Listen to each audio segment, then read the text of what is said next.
UFC 311 just wrapped up, and I'm going to be matchmaking every single fighter on the main card, and why I believe Islam Makhachev should not be fighting Arman Tsarukyan or Charles Oliveira in his next title fight. Now, I get why people would want those two fights, but in my opinion, if you want the most amount of hype, you want the biggest title fight, I feel like you need those two guys to fight each other because they had such a close fight. But even still, Charles Oliveira, right?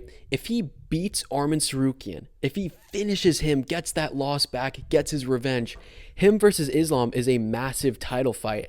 And right now, I know people are saying you might as well do Oliveira. Arman is injured. You can't do Arman. Dana already said he's not getting the next title shot. But I just feel like there's not a ton of hype versus Oliveira, in my opinion, because he got dominated in the first fight. And if he beats Arman, it shows that he actually has taken major improvements. I get he looked improved against Michael Chandler and he was injured, but still, Michael Chandler is half the fighter that Arman is. I get he's more dangerous, but still. And if he's able to finish Oliveira, and if he's able to do that or beat him 50-45, something like that, him versus Islam is a massive fight. Maybe he beats him more impressively than Islam did. And that makes that title fight so much bigger. And in my opinion, in the meantime, Islam Makhachev should move up to 170 and face the winner of Belal versus Shavkat. I get they're friends, which I know it's funny saying, like, I saw Usman say something like, oh, Belal, he can't use that as an excuse. Oh, he's friends. He doesn't want to fight, when Usman did the same exact thing for Adesanya. So it's pretty ironic coming from Usman, but he's just mad because of the Belal interview or whatever. But there's no clear number one contender at 170. Maybe if JDM beats Leon, maybe he's the number one contender. I know Leon if he beats JDM, but they still are probably going to make him fight one more time. And there's a bunch of other guys in the mix, but it's not to the point where there's someone that's so clear that Islam going ahead of them wouldn't make any sense. I also think that Ilia Topuria is going to fight Volkanovski in April in Miami. If I had to predict, he takes a lot of long layoffs, and I don't think that he should move up. I think that he should fight Lopez, and it just, the timeline doesn't make sense. So I just don't think that makes a ton of sense right now, even though I'd love to see the fight. But yeah, I know Islam's manager, he said something like Dariush or Gaethje, if they're able to beat guys like Poirier, Dan Hooker, their upcoming fights, that they should get the title shot, which I understand why he's saying that. I think that they both may be signed to him, the same manager, and on top of that, it would be fresh matchups for Islam Makhachev, which I know he wants a fresh matchup, but unfortunately for Islam, the best guys in the division keep on winning. So he keeps on having to do rematches and they keep on pulling out. So it's very unfortunate, but that's just what the situation is, in my opinion. But yeah, I want to see him move up to 170.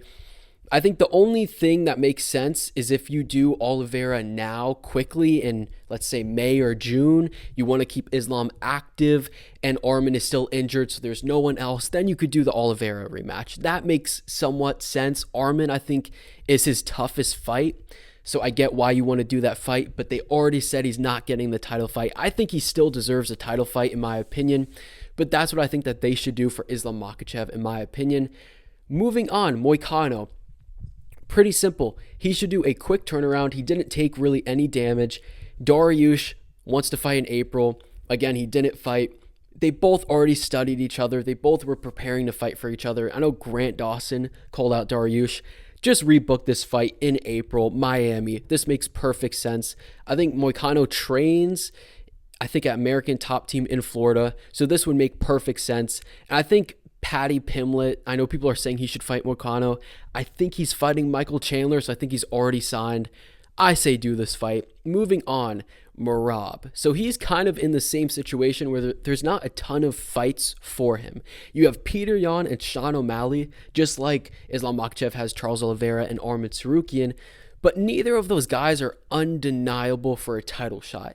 And I think both of those guys have unfinished business. I think Peter Yan and Sean O'Malley need to fight each other. They had a really close fight before, a split decision again. They need a 5-rounder, just like Charles Oliveira and Arman Tsarukyan, to settle it. And the winner is undeniable for a title shot. And it makes, when they do fight for the title, much bigger, in my opinion. Both guys, Again, 5 rounds. Merab, he needs some rest. I know he wants to stay active, but there's not really anyone for him to fight. You could do the Jan or Sean O'Malley fight if you really want to keep him active. I just don't think that that's best. He's had 10 hard rounds in the past 4 months. I know he says he wants to stay active. He still has an injured leg. Let him rest up, and he could fight the winner in maybe July, August, somewhere around there in summer. You could say and have him fight Pantoja, but I believe Pantoja is fighting Kai Kara France. And I wouldn't mind that. If they want to do that quickly, they want Merab to do a quick turnaround. I think that's best. If he does want to fight in April, I think is what he said, he should fight Pantoja. Maybe they could do it in Brazil. I would like to see that, but again, I'd prefer, and it would be a bigger fight for O'Malley or Jan to fight each other, and the winner fights Merab. In my personal opinion, I think it's pretty close. I wouldn't mind seeing Pantoja fight, but yeah, moving on to the next person, Umar. This is tough. He's very young. He had a good fight, a good close fight versus Merab. I think he needs to take time off, improve his cardio just a little bit. His cardio is good, but it's just Merab is that good. I could see the loser of Peter Yan or Sean O'Malley fighting Umar. I think that would make sense. Or Song Yadong if he beats Cejudo. I think Cejudo is friends with that camp, so he may not want to fight Umar. But I think Song Yadong could be next, or the loser of Peter Yan or Sean O'Malley whenever he wants to return, whenever the next Abu Dhabi card is. Moving on, we have the featured fight, starting off with Jiri Prochazka. This is pretty interesting with Jiri. I know he wants the trilogy with Pereira. I don't think that really makes any sense because Pereira is fighting Ankalaev, and if Pereira beats Ankalaev, there's no one else for him. Have Pereira move up to heavyweight and have him fight the winner of Jones or Aspinall, and if he loses, you do the rematch between Ankalaev and Pereira, in my opinion. I think that Jiri, again, should not fight Pereira. I think that he should face... I know some people are saying Khalil Roundtree. I don't think that makes a ton of sense. I think Jan Blachowicz or Olberg, the winner of that fight coming up in March, again, the timeline matches up, faces Jiri, and the winner could get the next title shot after Ankalaev. I think for Jamahal Hill, I think that he should fight Khalil Roundtree. I think that makes sense. Khalil needs to fight up. He had a really good fight with Pereira. He should fight up. He doesn't deserve a number one contender fight. He doesn't really have any great wins on his resume to deserve a number one contender spot. So have him fight Jamahal Hill. Both of them took a ton of damage in their last fights. They only fought 2 months or 3 months apart. Have them both come back summer, and the winner deserves a number one contender fight, in my opinion. Moving on to Almeida versus Spivac. This is pretty simple. Almeida, Pavlovich, and Rosenstrike are fighting in about a month. The winner should fight Almeida, in my opinion. Spivac, I think that he fights the loser. Again, the timeline matches up pretty well. Pretty simple. Moving on, we have Kevin Holland. He needs to stay at 170 for good. No more of these short notice fights. He will lose every single time at 185. He is not losing to the most talented fighters, and he needs to go down to 170, and he's going to have to fight outside of the rankings. He's not really good enough right now for a top 10 fighter. I think even top 15 is kind of pushing it. I don't think he's as good as he used to. I think his confidence is much lower. He's 1-4 in his last 5.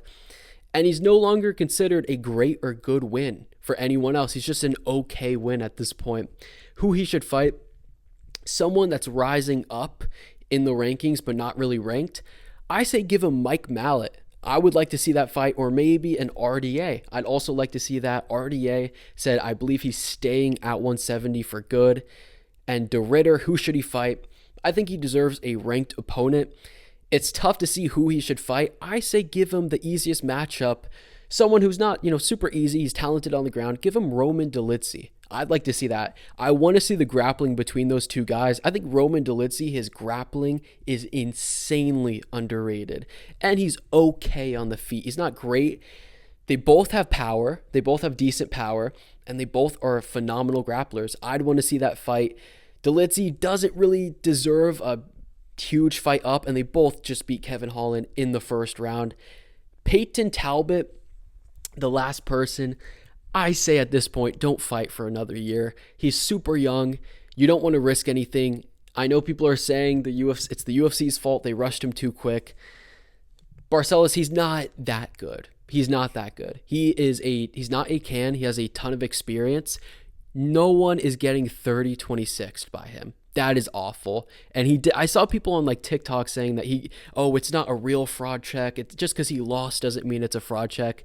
It's hilarious. Yes, Talbott got brutally fraud checked. That is by definition a fraud check. He needs to take a year or so off. He doesn't fight that often anyway. He needs to work on his grappling and then come back and fight someone on the similar level of a Barcelos, in my opinion. I want to see him come back in 2026. But that is all the fights I want to see after UFC 311 for the main card. There's other guys like Grant Dawson that could fight, maybe like a Fiziev or something like that. You also have guys like Guskov. You could fight maybe a Dominic Reyes. Fights to make, maybe the Johnny Walker rematch or the rebooking. That is it for me. Let me know what you guys think. And yeah.